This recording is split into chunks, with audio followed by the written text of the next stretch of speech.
શ્રી કૃષ્ણ. સૌને રાખજો થોડી સ્મિત તૈયાર, કારણ કે આજે સ્ટેજ પર આવશે કોમેડીનો તુફાન. હવે સમય આવી ગયો છે એક મજેદાર રજૂઆત આવકારવાનો. તો મિત્રો, તાલીઓના ગડગડાટથી સ્વાગત કરીએ આપણે second sem girls and boys with their funny drama.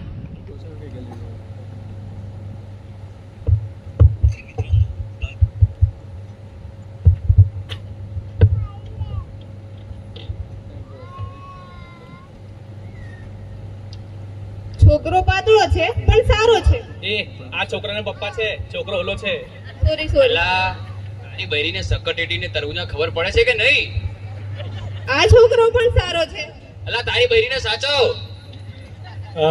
મને છોકરી પસંદ છે. તમને કેવી લાગી? છોકરી બહુ સરસ છે. ઓ ગંભીરભાઈ, આ તમારી ગેરસમજ છે. આ મારી પત્ની છે. ફોરમ ચાલ અહીંથી. હા, ચાલ તમારી છે. ચાલ ચાલ તમાર વાળી ઓનરશિપ બતાવું છું ના, તમાર વાળી છોકરી બતાવું છું. અરે બેટા પિંકી, બહાર આવ.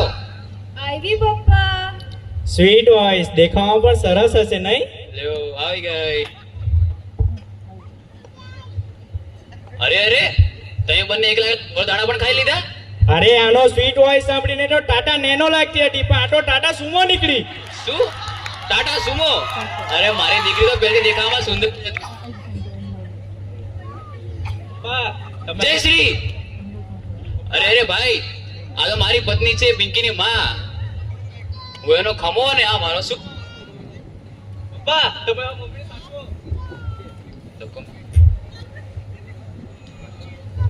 જય શ્રી કૃષ્ણ.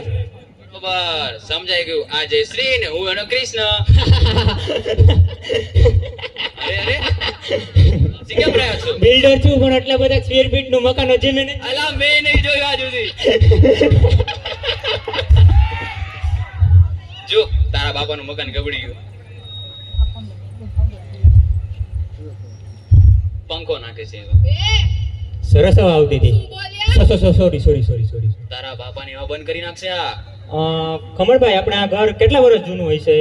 જયશ્રી તારી ઉંમર પૂછે છે. એ મારી નહીં, આ ઘરની ઉંમર પૂછે છે. શું ઘરની ઉંમર? હા. તો ચોખટ કરો ને, તમાર જેવું નહીં. અમારે રોજ માર ખાવી પડે, અઠવાડિયે હિસાબ નહીં થતા અમારે. આ ઘરની ઉંમર લગભગ 80 વર્ષ જેવી હશે. 80 વર્ષ? હા. જો કમળભાઈ આ ઘરની ઉંમર 80 વર્ષ હોય તો તમે સાવધાન રહેજો. જો આર્કોલોજી ડિપાર્ટમેન્ટની નજરમાં તમારો બંગલો આવી ગયો તો તમારા દરેક ટાઇટલને રદ કરી નાખશે. એટલે તમારું ઘર કબજે કરી નાખશે. ભાભીને તમને ઘણા પૈસા આપી છૂટા કરી નાખશે.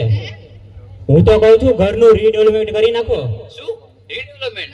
ના ના, રીડેવલપમેન્ટ તો નહીં થાય. કાં કોઈ પોલિટિક્સ નું પ્રેશર છે?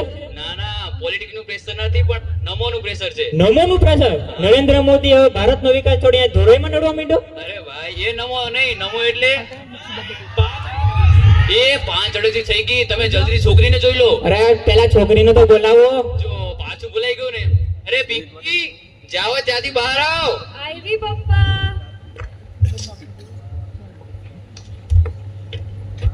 આવી ગઈ. અરે બેટા પિંકી, તે આ ધોતી પહેરવાનું ક્યાંથી ચાલુ કરી દીધું? કમળભાઈ, આપણે આ કોણ? અરે મારો નાનો દીકરો ઉમંગ મોરબી વાળા, એટલે ઉમો. પપ્પા, અંકલ કોણ? મેં તને કીધું તું ને, પેલા બિલ્ડર.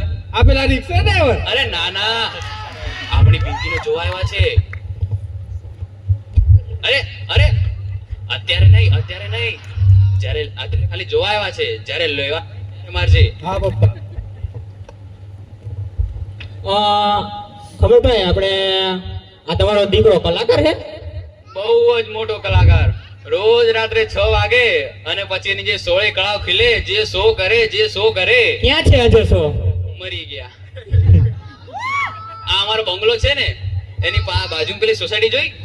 હા, અને અમાર રીડેવલપમેન્ટ ની વાતો ચાલે છે. હા, એટલે ત્યાં નહીં, એની બાજુમાં પેલું ટાવર છે ને, ત્યાં એક ફેન્સી ડ્રેસ કોમ્પિટિશન છે. એમાં મારા દીકરાએ ભાગ લીધો છે. શું બન્યો છે? મારો બાપ. લે, કઈ રીતે? મારા દાદાજી. આ જો મારા દાદાજી એકદમ અસલ લાગે છે ને, દાદાજી જેવો. રાત્રે 6 વાગે મારો દીકરો મારો દાદાજી બને. હા, છે.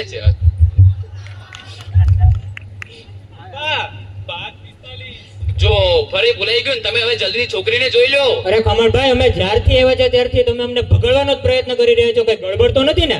ના ના, ગરબડ કશું નથી, પણ અમારા જ્યોતિષે કીધું છે કે જો કે પેલા છોકરીને ના જોવે ને તો તો શું?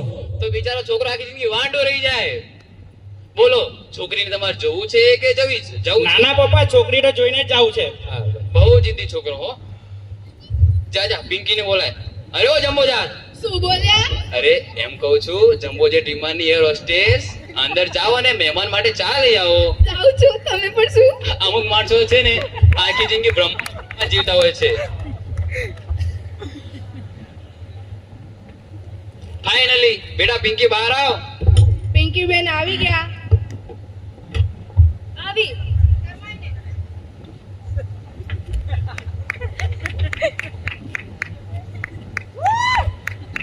આ બંને પડી જાય, તારું ડાચું દેખાડ.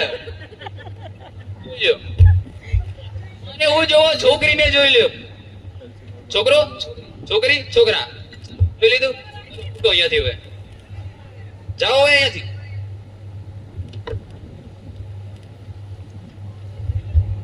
ચા લાય લાય, બહુ તમારા માટે નહીં. હા બેટા પિંકી મહેમાનને ચા આપ. રેવા દો, અમે ચા નથી પીતા. ઉભા રહો, કોફી બનાવીને લાવો. રહેવા દે.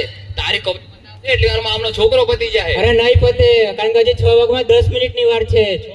છોકરા છોકરીને કઈ વાત કરવી હોય તો કરવા દો. અરે ના ના, એ આપણે નેક્સ્ટ ટાઈમ ફોન પર નક્કી કરી લઈશું. અત્યારે તમે હવે જાઓ. પપ્પા એવું થોડી ચાલે. મારે એમને થોડા સવાલ કરવા છે. વોટ ઇન્ટેલિજન્ટ બોય, પૂછ બેટા પૂછ. મારે જોવું છે કે આપણી પિંકી દીદી માટે છોકરો બરાબર છે કે નહીં. પહેલો સવાલ, દાદા જતી વખતે રસ્તામાં કેટલા સિગ્નલ આવે? 26. ખોટું, 3 આવે, લાલ, લીલો ને પીળો. અલ્યા હજી લીલું સિગ્નલ છે. તમને કહું છું તમે અહીંથી જતા રહો, નહીં તો તમારું સિગ્નલ ઉડાડી દેશે યાર. હવે બીજો સવાલ, ચંદ્રગુપ્ત અને ગણપતિ વચ્ચે શું સંબંધ હતો?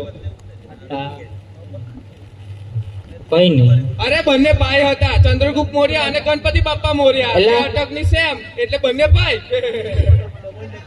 અલ્યા તમારું વિસર્જન કરે એની પેલા જતા રહો, નહીં તો સચિવમાં તમારું વિસર્જન કરી નાખશે યાર.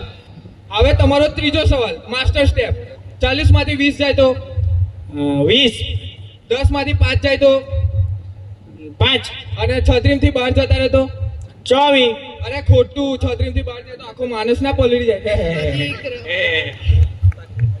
અલ્યા તમને મેં 2 વાર કીધું ને, હજુ કહું છું, આ તમને ભીંજવી નાખશે. એના પહેલા તમે અહીંથી જતા રહો, હવે જાઓ. અરે પપ્પા હવે એવું થોડી ચાલે. આપણા ઘરે મહેમાન તરીકે આવ્યા છે. અંકલ તમે બેસો, જમીને જ જજો. નહીં નહીં નહીં, તમે હવે જાઓ. હા. જાઓ. અરે પપ્પા એવું થોડી ચાલે. તમે તો મને કહ્યું હતું કે અતિથિ દેવો ભવ, ભવ ભવ. અંકલ ભવ. એ બેટા મારો ઉમો બહુ લાગણીશીલ છે. તમે અત્યારે જાઓ. હવે નેક્સ્ટ ટાઈમ આપણે ગોળ દાણા ફોન પર નક્કી કરી લઈશું. હા. ચાલો. ચાલો આવજો. હા, આવજો. આવજો. આવજો.